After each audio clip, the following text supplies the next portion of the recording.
Lockpicking is so much fun, and it is 100% a stress relieving activity that you can safely do in the comfort of your own home, right?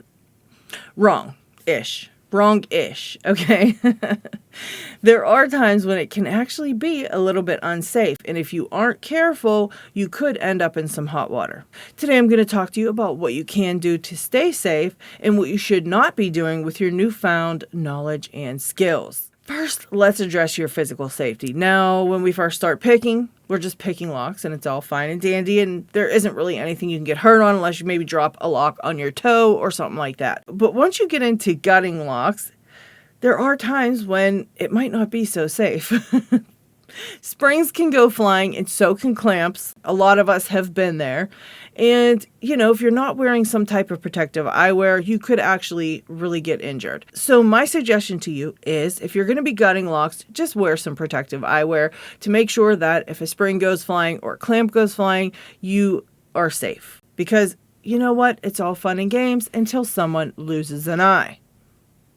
Let's also remember to use protective eyewear when you are out there cutting into your locks, and when you're sanding off the burrs and things like that, you should be wearing protective eyewear, and also maybe even a mask just to kind of protect your respiratory system. You don't want to be inhaling all those metallic little flakes and things like that. So your best bet is to kind of just wear both just to be on the safe side. And also be careful with your precious fingers. Make sure that you are paying attention to your hand placement when you are using your makeshift saws and things like that to cut into locks.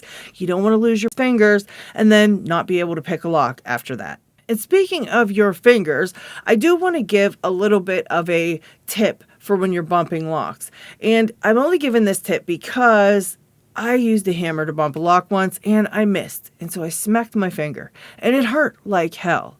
So I did find a suggestion where somebody used a tensioner to hold the key in place and actually turn the key while they're hitting into it with their bump hammer.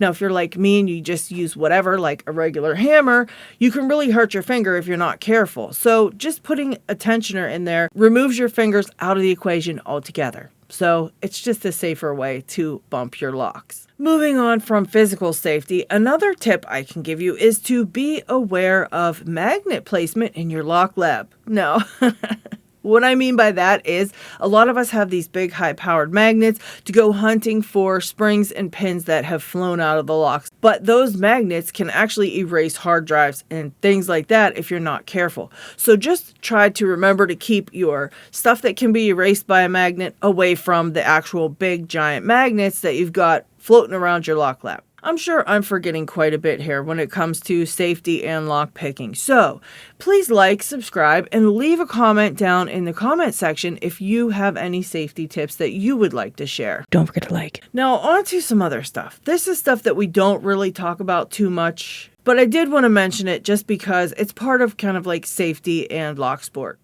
Now, it's a ton of fun to know how to pick locks when everyone around us has no idea how to do it, right? It's kind of like this secret little thing that you can do that no one else can do.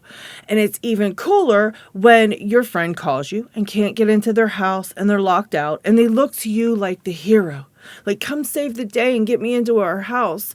I don't know what I'm going to do. Well, the thing about that is that, and this is for newer pickers, you can really damage a lock by picking it. So if you are in any way unsure about what you're doing or, how to pick a certain lock, just make sure that you call a locksmith instead. Don't volunteer to help people if you're not really sure what you're doing because you really can mess up their locks and, then you would go from hero down to zero and you don't want that. So yeah, just call a locksmith. It's their job. It's their profession. They know what they're doing and, save yourself a little bit of embarrassment and just tell them to call a locksmith. Now let's talk about carrying your picks, okay? We all love a good everyday carry setup, and we all like to keep the tools of our lockpicking skills handy in case of emergencies, but in some states it's actually illegal to carry lockpicks. So you have to be really careful. If you don't know the laws in your area, please make sure you contact your local law enforcement just to kind of figure out if it is legal to carry your picks around. You don't want to just be minding your business, driving along or walking along and get in trouble for attempted burglary. Because remember, guys, even though they're just lockpicks to us and we're so used to having them around and seeing them, everybody else sees them as burglary tools. So, you just have to be careful about that kind of stuff. Make sure that you know your local laws and you're not carrying your lockpicks around in a place where you can actually get into some trouble. Last but not least, I want to talk about love locks. Now, I've went over love locks before, and I did express to you my feelings about love locks, but I want to go over it again in case you missed that video, which, I don't know why you would miss it, but maybe you should go back and watch it, but I'll go over it again for those of you in the back, okay? So love locks you've probably seen around town. It's like these locks you find just randomly hanging on fences or on bridges where it's like, Susie loved John, true love always, and all this stuff, and people actually go around and I guess they put a bunch of their love inside of a lock and then hang it on a random bridge, okay? I'm not really sure what the point of love locks are or where they originated, but you see them around town quite a bit. At least I do where I live. Now, where I see them, they're not really supposed to be there. There are places that have designated love lock bridges and things like that, but a lot of times you'll just see them floating around randomly on fences or bridges. And it's basically because when one person decides to do it, then another person comes along, think that's cool and does it. And eventually there's just like a whole fence full of locks that quite frankly, don't belong there. So all in all, love locks are just super romantic and just quite the show of love, aren't they? But we as Locksporters love too. We love those locks and we want them. We want them, or at least a lot of us do. Now, there's two kinds of thinking. When it comes to love locks, some people think that you shouldn't bother with them, whether they're placed illegally or not. And some people think that, hey, if it's not a designated love lock area, you're allowed to pick them. You're allowed to take them. As long as it's legal to carry your tools in that area, you might as well pick them, right? It all just depends on how you feel about it. When the locks are placed illegally, they are really considered like to be abandoned property, trash, an eyesore, right? Because they look terrible and rusty and all that. And they can even cause structural damage on some places, especially on bridges, where it's kind of just the weight of all these locks starts weighing down the bridge. So yes, they can become a nuisance if they're not placed on a designated love lock fence or area or whatever.